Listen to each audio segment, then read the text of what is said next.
اللہ کی مدد اور حفاظت، پارٹ 8، پارہ نمبر 20۔ اب پارہ نمبر 20 میں دیکھیں کہ کون سی آیتیں آئی ہیں۔ اس کے بیچ کے جو پارے ہیں ان میں یہ آیتیں نہیں آئی ہیں، صرف ہم نے وہ پارے لیے ہیں جس میں یہ آیتیں آئی ہیں۔ پارہ نمبر 20 سورہ العنکبوت، سورہ نمبر 29، آیت نمبر 22۔ اعوذ باللہ من الشیطان الرجیم، بسم اللہ الرحمن الرحیم۔ وما اور نہیں، انتم تم، بمعجزین عاجز کرنے والے، فی الارضی زمین میں، ولا اور نہ، فی السمائی آسمان میں، وما اور نہیں، لکم تمہارے لیے، من دونی سوائے اللہ کے، میوں ولیوں کوئی دوست، ولا اور نہ، نصیرن کوئی مددگار۔ یہ بھی وہی بات کہی گئی ہے اس آیت میں بھی، پارہ نمبر 20 کی آیت۔ نہ تم زمین میں اللہ تعالیٰ کو عاجز کر سکتے ہو، نہ آسمان میں اللہ تعالیٰ کے سوا تمہارا کوئی دوست ہے، نہ کوئی مددگار۔ اللہ تعالیٰ کے سوا تمہارا نہ کوئی دوست ہے، نہ مددگار، کوئی نہیں ہے تمہارا۔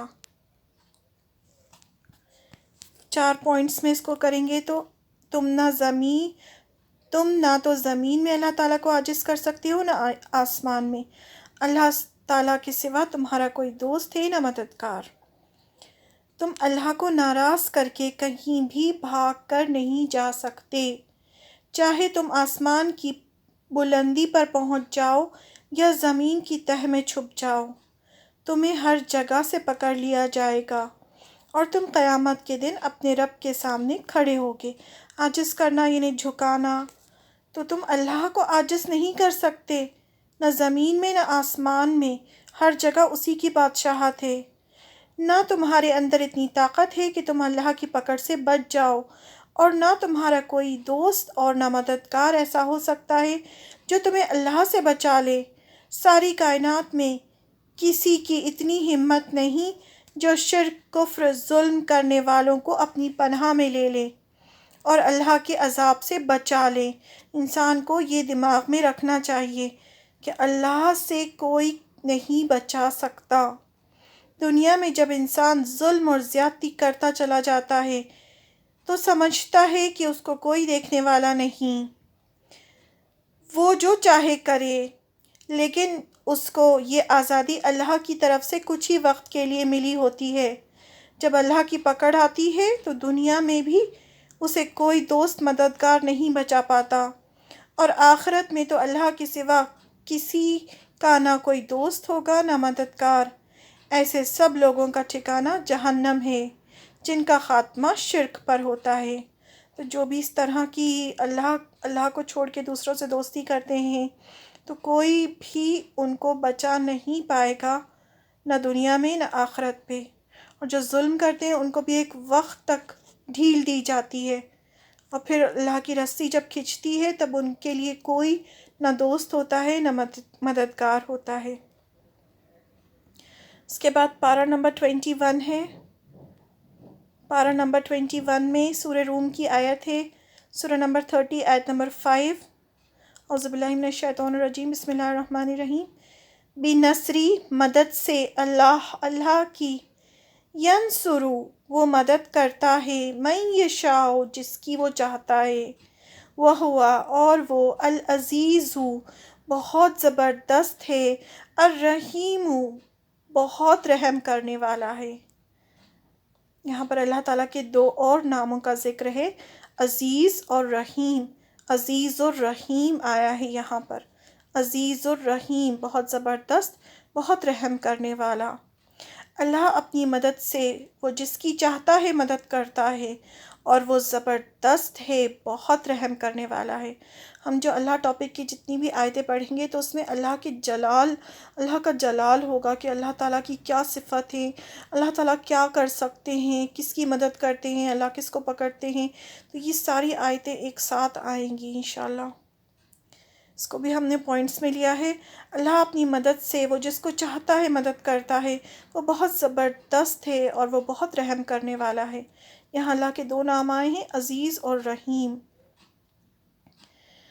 اللہ سبحانہ تعالیٰ اپنے بندوں کی پریشانیاں اور مشکلات میں مدد کرنے والا ہے، لوگوں کو برائیوں سے نکلنے میں مدد کرنے والا ہے۔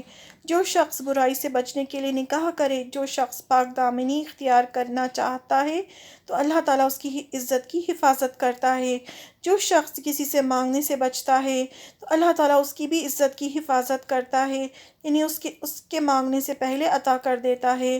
جو شخص بہت مشکل سے صبر کرتا ہے اور اپنے اوپر بہت زور ڈالتا ہے تو اللہ تعالیٰ اس کو بھی صبر عطا کرتا ہے۔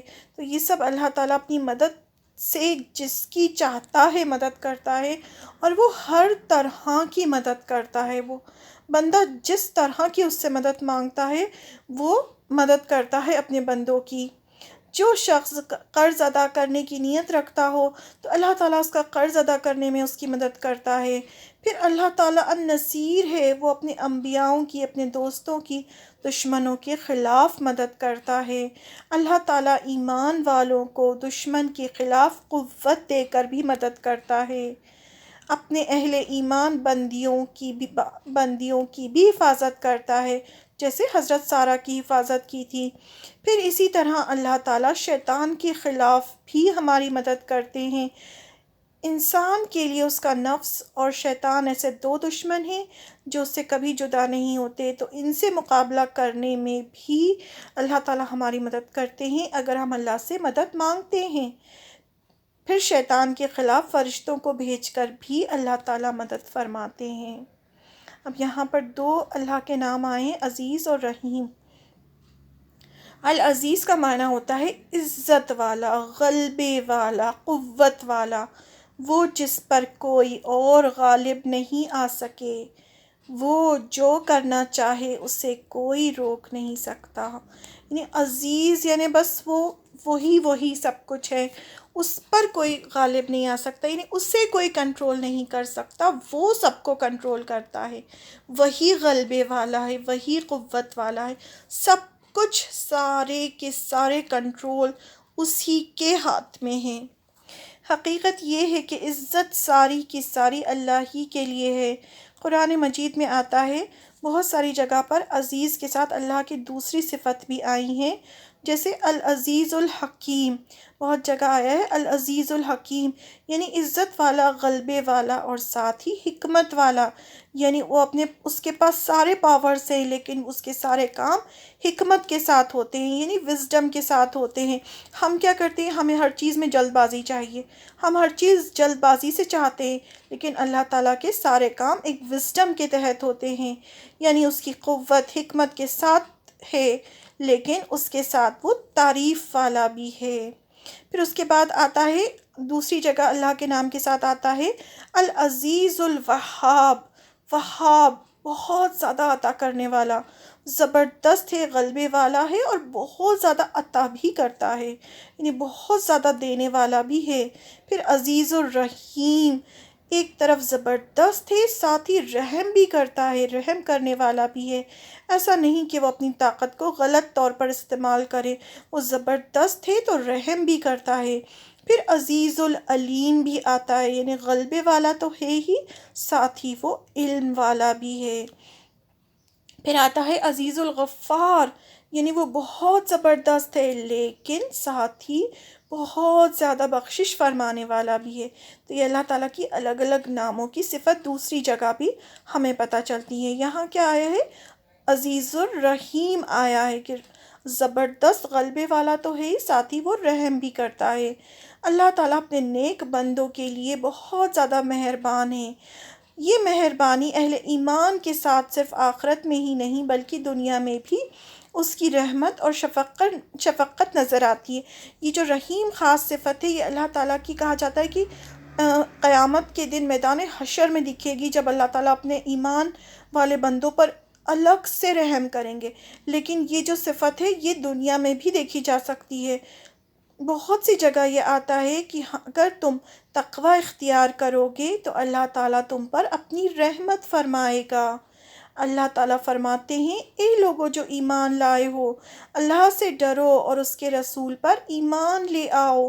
اللہ سے ڈرو بھی، رسول پر بھی ایمان لے آؤ، تو کیا ہوگا؟ تو وہ اپنی رحمت سے دوہرا حصہ تمہیں دے گا، یعنی دگنی رحمت پاؤ گے، اور تمہیں ایسا نور عطا فرمائے گا جس کے ذریعے تم چلتے رہو گے، اور تمہارے گناہوں کو بخش دے گا، اور اللہ تعالیٰ بخشش فرمانے والا مہربان ہے۔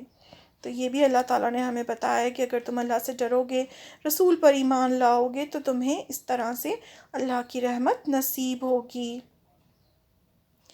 پھر پارہ نمبر 24 میں دیکھتے ہیں آیتیں۔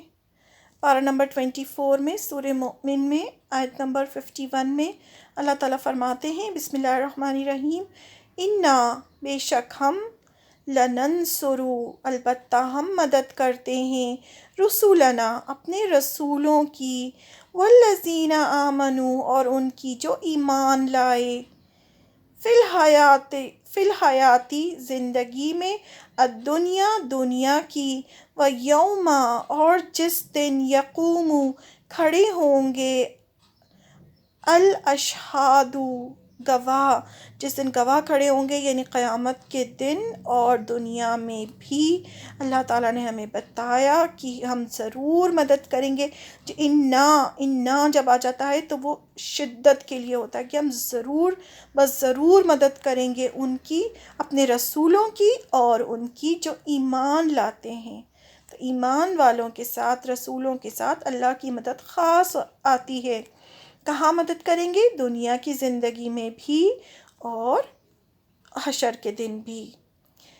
یقیناً ہم اپنے رسولوں کی اور ایمان والوں کی مدد دنیا کی زندگی میں بھی کرتے ہیں، اور اس دن بھی جب گواہی دینے والے کھڑے ہوں گے۔ گواہی دینے کب کھڑے ہوں گے؟ میدان حشر میں۔ اس کو بھی ہم پوائنٹس میں دیکھتے ہیں۔ یقیناً ہم اپنے رسولوں کی اور ایمان والوں کی مدد دنیا کی زندگی میں بھی کرتے ہیں، اور اس دن بھی جب گواہ دینے والے کھڑے ہوں گے۔ دنیا کی زندگی میں تو ہم پڑھ چکے ہیں کہ کس طرح سے اللہ تعالیٰ ایک ایک چیز میں ہماری مدد کرتے ہیں، فرشتوں سے مدد کرتے ہیں، خود مدد کرتے ہیں، ہر چیز میں ہماری مدد کرتے ہیں۔ تو اللہ کا وعدہ ہے کہ یقیناً ہم رسول اور ایمان والوں کی مدد دنیا کی زندگی میں بھی کرتے ہیں اور میدان حشر میں۔ میدان حشر میں کیسے کریں گے وہ ہم پڑھتے ہیں۔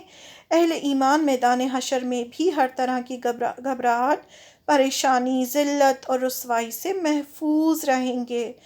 دنیا میں تو اللہ تعالیٰ مدد کرتے ہی کرتے ہیں، وہاں بھی مدد ہوگی۔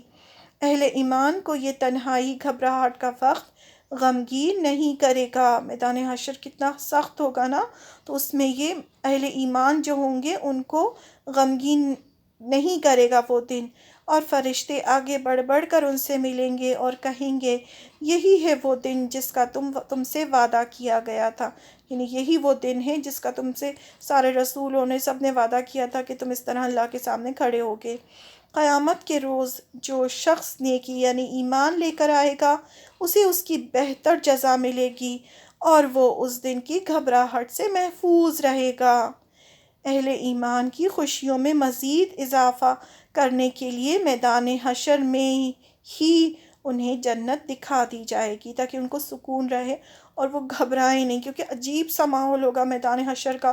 لوگوں کے جو گناہ ہوں گے وہ جانوروں کی شکل میں ان کے اوپر لدے ہوں گے، اور افراتفری ہوگی، ادھر ادھر لوگ بھاگ رہے ہوں گے، کوئی کسی کو پہچان نہیں رہا ہوگا، تو ایک عجیب سی گھبراہٹ، وحشت سب پر طاری ہوگی۔ تو ایسے میں اہل ایمان پر خاص اللہ تعالیٰ کی رحمت ہوگی، اور جنت متقی لوگوں کے قریب لائی جائے گی تاکہ ان کو سکون رہے کہ ہاں ہمیں اس جنت میں جانا ہے۔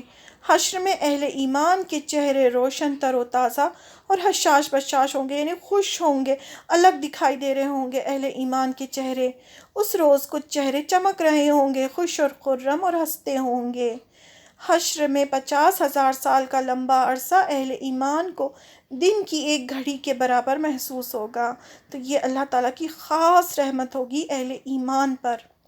حضرت عبداللہ بن عمر رضی اللہ عنہ سے روایت ہے کہ صحابہ کرام رضی اللہ عنہم نے عرض کیا، یا رسول اللہ صلی اللہ علیہ وسلم، قیامت کے روز مومن کہاں ہوں گے؟ آپ صلی اللہ علیہ وسلم سے اس طرح سوال کرتے تھے نا صحابہ، تو آپ صلی اللہ علیہ وسلم نے ارشاد فرمایا، ان کے لیے نور کی کرسیاں رکھی جائیں گی، مطلب ان کو الگ سے ان کو ویلکم کیا جائے گا، بادل ان پر سایہ کیے ہوں گے۔ اہل ایمان کے لیے حشر کا لمبا دن ایک گھڑی کے برابر ہوگا۔ اسے طبرانی اور ابن حبان نے روایت کیا ہے۔ تو یہ آپ صلی اللہ علیہ وسلم نے ہمیں اس کی خبر دی ہے۔ اہل ایمان کے لیے حشر کا دن سورج ڈھلنے سے غروب آفتاب تک کا ہوگا، یعنی جیسے ظہر اور عصر کے درمیان کا وقفہ ہوتا ہے، بس ان کو اتنا محسوس ہوگا۔ حضرت ابو ہریرہ رضی اللہ عنہ کہتے ہیں کہ رسول اللہ صلی اللہ علیہ وسلم نے فرمایا، اہل ایمان کے لیے قیامت کا دن ظہر اور عصر کے درمیان وقفے کے برابر ہوگا۔ وضاحت: حشر کے دن کی تکلیف اہل ایمان اپنے اپنے ایمان اور اعمال صالح کے مطابق کم و بیش محسوس کریں گے۔ اب اہل ایمان میں بھی درجے ہوں گے نا، کسی کا ایمان بہت زیادہ ہوگا تو ان کو بہت زیادہ آرام ہوگا، کسی کا تھوڑا کم ہوگا، تو اپنے اپنے ایمان اور اعمال کے حساب سے ان کے ساتھ یہ سب معاملے کیے جائیں گے۔ تو اللہ تعالی ہمیں ان سب میں شامل کرے۔